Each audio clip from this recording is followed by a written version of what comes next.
শঙ্কৰ গুৰু হৰি ৰাম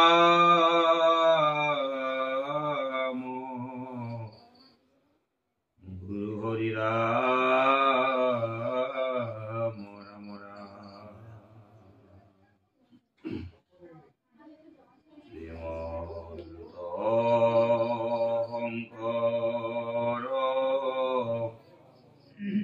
হৰি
সকলো নিগম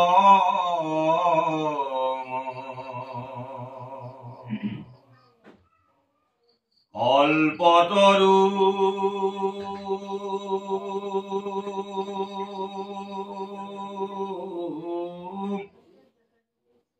তাৰ ফলম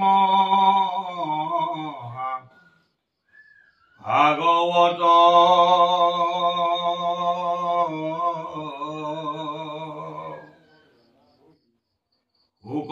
মুখে আকি ভূমিত হইলা বিদিত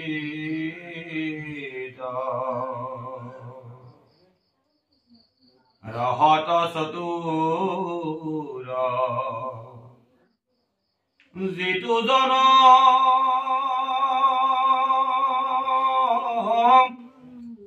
কৃষ্ণ চৰণে দিয়া মন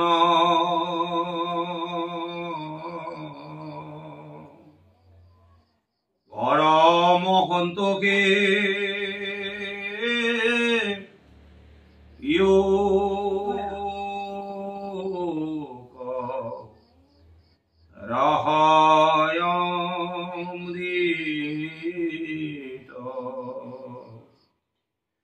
পৰম সন্তোষে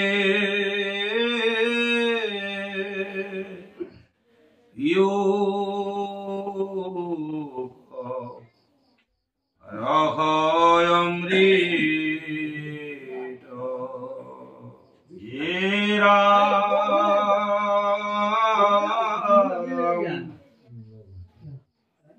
সিনাই লাগিলা ভীষ্মে মেলিয়া আঙ্গুলি এহেন্তে ঈশ্বর কৃষ্ণ কালো কবুলি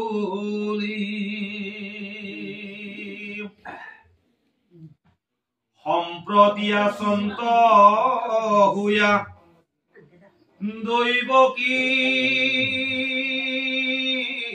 তনয় হেরা মানতে হুই জগতরে সৃষ্টি স্থিতি লয় কৌতি ব্ৰহ্মাণ্ডৰ নাথ এন্তে মহাহৰি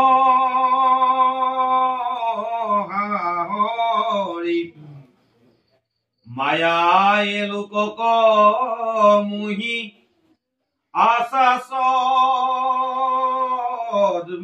কৰি কিনো পাণ্ডু পুত্ৰ তোমা হাৰা মহাভাগ পাইলা গৃহতে হেন ঈশ্বৰ কলাগ হে ৰাম পাঞ্চাদূত কৰা গোট সাৰথী ৰথৰ মন্ত্ৰী হুয়া বুজান্তহা মান্য যে ননৰ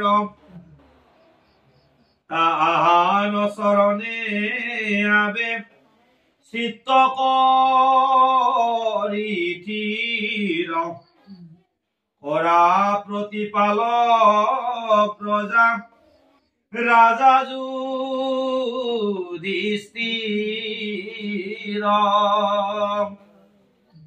ভীষ্মৰ দ্বাৰা পাণ্ডৱক কৃষ্ণৰ ঈশ্বৰ পৰিচয় তাৰ মানে ভীষ্মৰ জৰিয়তে প্ৰভু ভগৱন্তই পাণ্ডৱক মানে কি কৃষ্ণনুগুণ এই চিনাকিটো কৰাই দিছিলে ভীষ্মই যদিও কৌৰৱৰ পক্ষত আছিল দুৰ্যোধনৰ লগত আছিল তথাপি ভীষ্ম ভগৱন্তৰ একান্ত ভগত আছিল ভীষ্মই জানে দুৰ্যোধনৰ লগত থাকিলে তেওঁৰ পৰাজয় হ'ব কাৰণ দুৰ্যোধনৰ চিন্তাটো অধৰ্মৰ লগত জড়িত পূৰ্বতে দিয়া প্ৰতিশ্ৰুতি অনুসৰি ভীষ্মই অৰ্জুনক বা পাণ্ডৱৰ বিপৰীতে দুৰ্যোধনৰ লগত থাকিব লগা হ'ল মই হস্তিনাপুৰ এই হস্তিনাপুৰৰ ৰজা কেতিয়াও নহওঁ আৰু হস্তিনাপুৰৰ ৰজাজনী হৈ থাকে তেওঁৰ লগতে থাকিম হয় বা আৰু সেই যে প্ৰতিজ্ঞা ভীষ্মই যিটো প্ৰতিজ্ঞা কাঢ়িছে তাৰ আগত আৰু বহুত কাহিনী আছে আপোনালোকে জানে মই হস্তিনাপুৰৰ ৰজা নহওঁ আৰু হস্তিনাপুৰৰ ৰজা যিজন হয় যিয়ে ৰাজত্ব কৰি থাকে সুখতো থাকিম দুখতো থাকিম মই সেই ৰজাৰ লগত আৰু সেই বান্ধত তাৰে বাক্যৰ বান্ধন আমাৰ সেইকাৰণে কয় ব্ৰহ্ম বাক্য এই ব্ৰহ্ম বাক্য মানে কি আমি যদি অৱহেলা কৰো তেতিয়াহ'লে পাপ সিঁচিবই আপুনি অধৰ্মত থাকিও যদি ব্ৰহ্ম বাক্যত থাকে আৰু এই বাক্যটোৱে ব্ৰহ্মক অৰ্পণ কৰে তথাপিও আপোনাৰ কিন্তু মুক্তিটো ভগৱন্তৰ কৃপা দৃষ্টিৰেই হ'ব কিন্তু আমি ভগৱন্তৰ ভকতে হৈ থাকো অৰ্থাৎ সেৱকে হৈ থাকো কিন্তু যদি বাক্যৰ লশ্বৰ হয় তেতিয়াহ'লে তাৰ পৰা যিটো পাতকৰ সৃষ্টি হ'ব তাৰ পৰা যিটো আমাৰ ক্ষতি হ'ব সেইটো তুলনা কৰিব পৰা নাই আৰু সেইকাৰণেই আমাক ইয়াৰ জৰিয়তে যথেষ্ট গুৰুত্বপূৰ্ণ শিক্ষা দিব বিচৰা হৈছে এই শিক্ষাবিলাক আমি কেনেকে লওঁ কথা দিলো প্ৰভু ভগৱন্ত হে প্ৰভু ভগৱন্ত মোৰ এই দেহটো তোমাৰ বাবে জীৱন্ত হৈ আছে তোমাৰ বাবে চেতনা লাভ কৰি আছে এই দেহটো মই তোমাতে অৰ্পণ কৰি তোমাৰ আজ্ঞা অনুসাৰে মই মোৰ কৰ্ম কৰিম আমি কথা দিলো হে প্ৰভু তুমি চৈতন্য শক্তি ৰূপে আছা বাবেই মোৰ মনটোৱে যিফালে সিফালে দৌৰিব পাৰিছে কিন্তু আজিৰ পৰা মই মোৰ মনটো আপোনাতেই অৰ্পণ কৰিলো। তাৰ পিছত ৩ নম্বৰ কথাটো যে মই দেহ অৰ্পণ কৰিলো, মন অৰ্পণ কৰিলো, কিন্তু বাক্য এতিয়াহে অৰ্পণ কৰিলো। আপুনি বাক্য দিয়াৰ আগত, বাকী বাক্য দিয়াৰ আগত দেহ আৰু মন অৰ্পণ কৰিবলৈ গৈছে। আমি প্ৰথমে দেহটো অৰ্পণ কৰিবলৈ কাক? প্ৰভু ভগৱান। মোৰ এই দেহ নামৰ জগতখন অস্তিত্বহীন, ই জীৱন্ত নহয় যদি চৈতন্যৰূপী ভগৱন্ত হৈ নাথাকে। জীৱন্ত যদি চৈতন্যৰূপী নাথাকে ভগৱন্ত, এই দেহৰ কেতিয়াবাই হৈ যাব অন্ত। আৰু সেইকাৰণেই দেহৰ অৰ্পণ হল, মনৰ অৰ্পণ হল, তাৰ পিছত বাক্য দিলো, নেৰু যেন চৰণ দিমাৰ। ইয়াৰ পিছত যেতিয়া আমি বাক্য লশ্বৰ কৰো, জিভাখনে বিচাৰিলে, যেতিয়া জিভা মানে কিবা এটা বোলে দেখা পালে, জিভা লক লকালে, আমি দিয়া বাক্যটো তাৰমানে তাতে লংঘন হল, হয়নে বা? এতিয়া আমাৰ জিমেশ্বৰ বাবে আজি নিমন্ত্ৰণ জনালে ভকতক, আহিম বুলি কৈ দিলো, যাম। নাহিলে কি হব? বাক্য লশ্বৰ হব, হয়নে?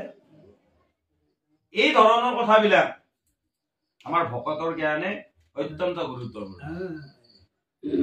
অথবা আমি অন্যান্য ক্ষেত্ৰতো বাক্য দিও, সেই বাক্যটো যদি লংঘন কৰো, তেতিয়াহলে তাৰ পৰা উদ্ধাৰ, মানে বাক্যত বন্দী।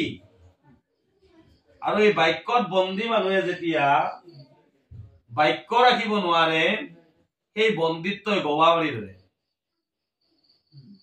মানে মায়াই বন্দী কৰিব। তেতিয়া আগতে বাক্যত বন্দী হল, তাৰ পিছত মায়াই বন্দী কৰিব আপোনাৰ। বাক্যত বন্দী কোনি হৈছিল? বলি ৰজা হৈছিল। গোটেইকেইটা বলি ৰজাই বাক্যত বন্দী হৈছে, ভীষ্মই বাক্যত বন্দী হৈছে, এইবিলাক বন্দী। হৰিশ্চন্দ্ৰই বাক্যত বন্দী হৈছিলে, ৰজা হৰিশ্চন্দ্ৰৰ কাহিনীটোত আমি পাইছো। সেইকাৰণে বাক্য দিয়াৰ পিছত বাক্য ৰাখিবলৈ যত্ন কৰাটো অত্যন্ত গুৰুত্বপূৰ্ণ, যিটো ভীষ্মই দেখুৱালে।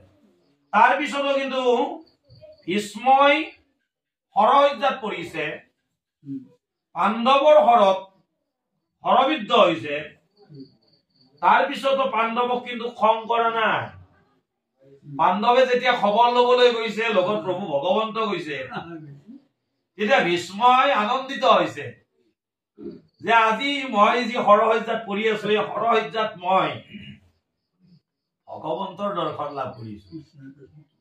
আৰু মই সেই কথাটোৱে বাঞ্ছা কৰি আছিলো যে মই যুদ্ধ ক্ষেত্ৰত শত্ৰু, কিন্তু মোৰ হৃদয়ৰ পৰা যিটো মিত্ৰতা আছে, এই মিত্ৰতাই মোক, আমাৰ আৰু কথাটো উল্টা হয়, আমাৰ হৃদয় শূন্য, বাহিৰত মিত্ৰতা। ভীষ্মৰ জৰিয়তে আমাক কি দেখুৱালে? হৃদয়ত ভগৱন্ত, আকৌ বাহিৰত যুদ্ধ ক্ষেত্ৰত, কুৰুক্ষেত্ৰ ৰণত শত্ৰুৰ আচৰণ কৰিছে। মই বাহ্যিকত শত্ৰুতা ৰাখিলেও অন্তৰৰ পৰা হে প্ৰভু তোমাকেই বিশ্বাস কৰো, ধৰ্মকেই বিশ্বাস কৰো, কিন্তু মই কথাত বন্দী। গতিকে এই বন্দিত্বৰ পৰা মই মুক্ত হব লাগিলে এই ব্যৱস্থাৰ পৰা মুক্ত কৰিব পৰা থল এটাই আছে, সেই বন্দিত্বৰ পৰা মুক্তি কেৱল আপুনি দিব পাৰিব। আৰু এইকাৰণে কলে যে তোমালোকক কলো ভগৱন্ত আৰু বেলেগ নাই, ভগৱন্ত কেৱল এজনেই, যিজনে আপোনালোকক আঙুলি দেখুৱাই দেখুৱাই মন্ত্ৰীৰ আসনত বহি, হয়নে, ৰথৰ সাৰথি হৈ পৰামৰ্শ বিলাক, উপদেশ বিলাক দি আছে, সেইজনেই ভগৱন্ত, সেইজনে দৈৱকী তনয় হিচাপে, দৈৱকীৰ পুত্ৰ হিচাপে এই জগতলৈ আহিছে। আৰু তাতো কাৰণ লুকাই আছে, দৈৱকীৰ গৃহত আহাৰ, যশোদাৰ দ্বাৰা পালিত হোৱাৰ তাৰো কাৰণ নিহিত হৈ আছে, আপোনালোকে জানে কথাবিলাক। গতিকে আৰু কলে যে আন্তে হৈ জগতৰে সৃষ্টি স্থিতি লয়, এওঁৰ পৰাই সৃষ্টি হয়, এওঁৰ পৰাই স্থিতি লাভ কৰে, আৰু এওঁৰ পৰাই লয় হয়। গতিকে সৃষ্টি স্থিতি লয়ৰ যদি অধিকাৰী কেৱল ভগৱন্ত, যিজনে আপোনালোকৰ লগত সাৰথি ৰূপে আছে তোমালোকে ভাগ্যৱান এতিয়া পাণ্ডৱক ভাগ্যৱান বুলি ক'লে আপুনি ভাগ্যৱান নহয় নেকি পাণ্ডৱে ভাগ্যৱান আছিল ৰথৰ সাৰথি হিচাপে নেকি উপদেশ দি আছিল আপুনি ভাগ্যৱান নহয় নেকি হয়নে নহয় ভাগ্যৱান এই পঞ্চ ইন্দ্ৰিয় যুক্ত যাক আমি জ্ঞানেন্দ্ৰ বুলি কওঁ লগত ভগৱন্তই কৰি আছে সখিত্ব হয়নে এতিয়া এই পাণ্ডৱৰ লগত একেলগে কৌৰৱ শক্তিও দেহৰ লগত জড়িত হৈ থকাৰ পিছতো আপোনাৰ দেহ নামৰ ৰথখন বাৰু ভগৱন্তই চলাই নাই নেকি আৰু আপুনিও ভাগ্যৱন্ত কৌৰৱ শক্তিৰ লগত একেলগে যুক্ত হৈও পাণ্ডৱে শিক্ষাটো দিছে যে তুমি ভুল নকৰিবা পাণ্ডৱ তোমালোকে ভুল নকৰিবা তোমালোকে মহাভাগ্যৱান কাৰণ গৃহতে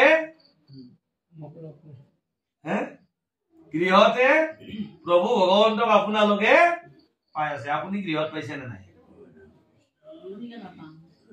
এই দেহ নামৰ গৃহটোৰ ভিতৰত ভগৱন্ত নাই নেকি তেতিয়াহ'লে আপুনি গৃহত পোৱা নাই নেকি এতিয়া দুটা কথা আমি সদায় গাই থাকো গৃহতে থাকিয়া দেখিলো তজু চৰণ এইটো গৃহ যে আমাৰ সাংসাৰিক গৃহখন ইয়াতে থাকি ভগৱন্তক প্ৰাৰ্থনা কৰিছো এক আৰু দ্বিতীয় কথাটো আমি কি ভাবিব পাৰো দেহ নামৰ এই গৃহটোত তুমি আছা এই গৃহৰ লগতে আমি সম্পৰ্কিত হৈ আছো আৰু এই গৃহতে আপোনাক সদায় দৰ্শন কৰিব পাৰিছো তোমাৰ চৰণ চিন্তা কৰিব পাৰিছো তোমাৰ চৰণ হৃদয়ত স্থাপন কৰিব পাৰিছো একে নহন জানো কথাটো সেইকাৰণে ভাগৱতৰ প্ৰতিটো কথাই আমাক দেহ তত্ত্বত আধ্যাত্মিক তত্ত্বত আৰু বাহ্যিক জগতখনৰ মূল সাৰ বস্তু বুলি নিৰ্ণয় কৰি কৰি দেখুৱাই আছে বাহ্যিকত আপোনাৰ চকুত বহুত বস্তুৱে মানে কি পৰিব আৰু এই চকুত পৰা বস্তুবিলাকে আপোনাক সৌন্দৰ্যত লিপ্ত কৰাব ৰূপত মুগ্ধ কৰাব কিন্তু পাহাপ সহৰি নাযাব যে আপুনি গৃহত থাকি ভগৱন্ত যে আপোনাৰ গৃহতে আছে এই কথাটো পাহৰি নাযাব আমিতো এতিয়া লুকাই চুৰকৈ কিমান কাম কৰো হিচাপ নাই আমি ভাবো লোকে নেদেখিলে হল লোকে নেদেখিলে হল এই কথাটো আমি সদায় গাই থাকো প্ৰসংগত গাই থাকো ঘোষাটো আমাৰ মুখস্থ তুমি মোক ভাণ্ডা মই তোক ভাণ্ডো 14 সাক্ষী কভান দিব কোনো হোৱাই গাও সদায় হয়নে মহাপুৰুষ শ্ৰী শ্ৰী মাধৱদেৱে নামঘোষাত বৰ সুন্দৰকে কথাবিলাক কৈ থৈছে সিদ্ধান্তবিলাকো দি থৈ দিছে গতিকে আমি আমাৰ দেহটো সংযমী কৰিব লাগিলে প্ৰথমে বান্ধিব লাগিব জিভাখনক বান্ধিব নোৱাৰিলেকি আমাৰ চৰিত্ৰৰ সংস্কাৰ নহয় বা সেইকাৰণে মহাপুৰুষ মাধৱদেৱে বৰ ধুনীয়াকে গাইছে কি বুলি গাইছে হে জিভা সদা তোৰ মধুৰে হে মাত্ৰ প্ৰিয় জান তই ৰসৰ হাৰক আনতে যি নিৰন্তৰে কৰিও ক মাত্ৰ পান নাৰায়ণ নাম অমৃত কৰাম নাৰায়ণ নাম অমৃত ইমান ধুনীয়াকে কৈ দিছে মহাপুৰুষ শ্ৰী শ্ৰী মাধৱদেৱে। কিন্তু আমি অজ্ঞানী, আমি কথাবিলাক বুজি নাপাওঁ। জিভাক বুজাবলৈ বাৰে বাৰে কৈ আছে আৰু আমি বোলে আজি অমুকত খাদ্যটো ভাল নহয় নাযাওঁ। ইমান জমিদাৰ মানুহ অমুকটো দিব নলাক না। এই যে জিভাৰ বান্ধনটো, এই যে জিভাক আমি বান্ধিব পৰা নাই, চীনা জোকৰ দৰে জিভাখনে আমাৰ লেও লেও লেও লেওকে থাকে, লেপ লেপকে থাকে। এই জিভাখনক চীনা জোকৰ চৰিত্ৰৰ পৰা আমি এৰিব লাগিব। সেইকাৰণে কৈছে হে জিভা সদা তোৰ মধুৰে মিঠাটো ভাল লাগে। মাত্ৰ প্ৰিয় মিঠা বস্তুবিলাক ভাল হয়। তাৰমানে মিঠাটো সোৱাদৰ লগত যুক্ত বুলি কৈছে। যিটো বস্তুৰ সোৱাদ বেছি তাতে আমি মত্ত হওঁ। জান তই ৰসৰ হাৰক, যিমান ৰস আছে, ৰস মানে কি সোৱাদ, এই সোৱাদৰ সোৱাদটো তই জান। কিন্তু এটা কথা, হে জিভা কি বুলি কৈছে এতিয়া, তই বেছি লতপত নহবি। কাৰণ কি বুলি কলে, তই যদি নাৰায়ণৰ নাম অমৃত পান কৰিব পাৰা, বাকী ৰস বিলাক, বাকী সোৱাদ বিলাক চব তল পৰি যাব। গতিকে আমি সংযত, সচেতন আৰু জিভাক নিয়ন্ত্ৰণ কৰিবলৈ চেষ্টা কৰিব লাগে।